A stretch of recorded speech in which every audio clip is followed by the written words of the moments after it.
Happy Sunday morning, everyone. My name is Michael Dennis, and welcome to the Michael Dennis Show. I'm a UCF grad. I'm a Sopranos superfan. I'm a Cincinnati sports skeptic. Instead of getting a mistress or a Corvette for my midlife crisis, I'm going to start a YouTube channel.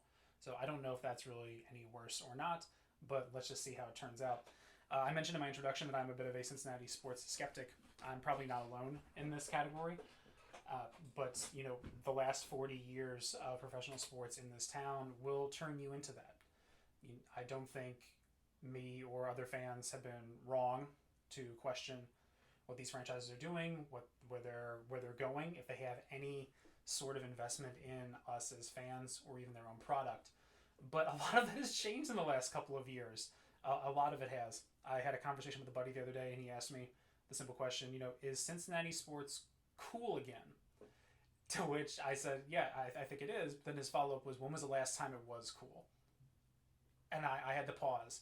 He immediately jumped back to the early 90s, late 80s, early 90s, when the Bengals were good and so were the Reds.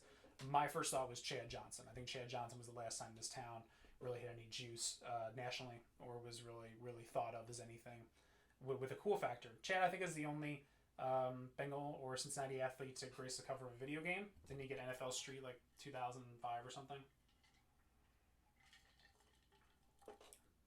But these teams have made it very difficult for you to wrap your arms around them and to embrace them.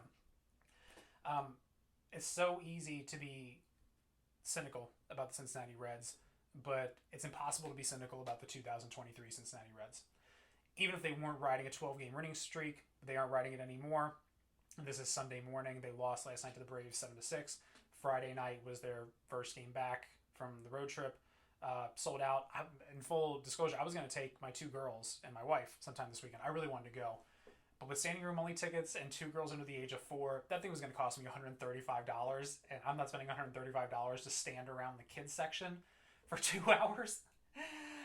But even if this team wasn't in the middle of this winning streak, or just recently had it, and they were just playing 500 ball, this would still be a really fun team. This would still be a really dynamic team and a really interesting team. When I look at the Cincinnati Reds right now, I know I understand the weight of what I'm about to say, and I don't throw this term around lightly, but this team is something I've never seen in my lifetime. I've never witnessed a Cincinnati Reds team play like this or be like this. Joey Votto echoed those same sentiments on Friday night. Chris Welsh even said during the broadcast that this was the best crowd and the best game he's ever seen at Great American Ballpark. Some people might bristle at that, but there's been a shockingly few amount of meaningful big games played in that stadium. I made a video about that a few weeks ago. I'll link it right here, right now. I hope you check that out. But I don't want to get too ahead of ourselves, but this Cincinnati Reds team feels a lot like the Bengals team a few years ago that made a Super Bowl run. A team that no one really thought anything of, but once they all got on the field and once you saw that product working together, it was undeniable the chemistry they had and how good they were. Somebody asked me the other day, how are the Reds doing this? What have they done to get themselves into this position? And I said, they kind of got a little bit lucky, but all teams need to get lucky with their picks and their drafts and their development. But just like that Bengals team and just like this and the Cincinnati Reds team right now, they really needed, you have all these guys coming up, you have all these guys coming up together, and they needed 3 or 4 of them to hit and become all-stars. And now you look up and you're like, oh my God, they actually are all-stars. And that's what's producing this on the field. That's what's making this real. That's what makes us feel like it's not a fluke of any kind. That Bengals season of the Super Bowl run in October, they played the Ravens one game, and they just beat them to death. I remember they ran up the score on them, and I remember watching that game and being blown away by what I saw on the field. And I was thinking, this is real. There's something here. The best bet of my life, I went out and put $100 on the Bengals to win the AFC at 19-1 that day. Trust me, I have put my money where my mouth is. I have placed a couple of Cincinnati Reds future bets in the last 10 days. But, they had 3 or 4 of these highly touted prospects all hits and all become something. And you're now seeing that on the field. It's palpable. It's real. You can see it on the players' faces. One thing you can't account for in player developments and player acquisition of any kind is, will these people like each other? will they like playing together? Will they fight for each other? Will there be any dog in them for each other when the time counts, and when the time comes and things count? And with the Bengals, that was true, and with the Cincinnati Reds, I think you're seeing that become true every day. You know, look at Joey Votto's comments after the game on Friday, and even last week. He seems rejuvenated. He seems like a different person, and I know everybody in this town is really, really hoping for Joey to have a really good team around him, and for him to, if this is his swan song, to kind of go out on top and make a deep playoff run. But you know, both of these franchises were down in the dumps. Both of these franchises were in need of a direction. Both of these franchises really needed 2 or 3 guys to hit, and they did. They did. You know, you look up one day and you're like, oh my God, they actually are good. And here we are. The other interesting thing about this team is just how much fun they are to watch. I've heard the term video game team get thrown around a lot, but it really is true. You know, this team plays like I would play MLB The Show or MVP Baseball 2005, which by the way is still the greatest sports video game of all time. Hit and run, steal, go, make the defense make a play, make a defense make a play to stop you. That is such an enjoyable form of baseball. Let's not forget the shift is gone now, which makes this game so much better. The shift in baseball would be like if you allowed infinite time in the paint and you could just camp out down there and stop stuff from happening. I'm so glad the shift is dead.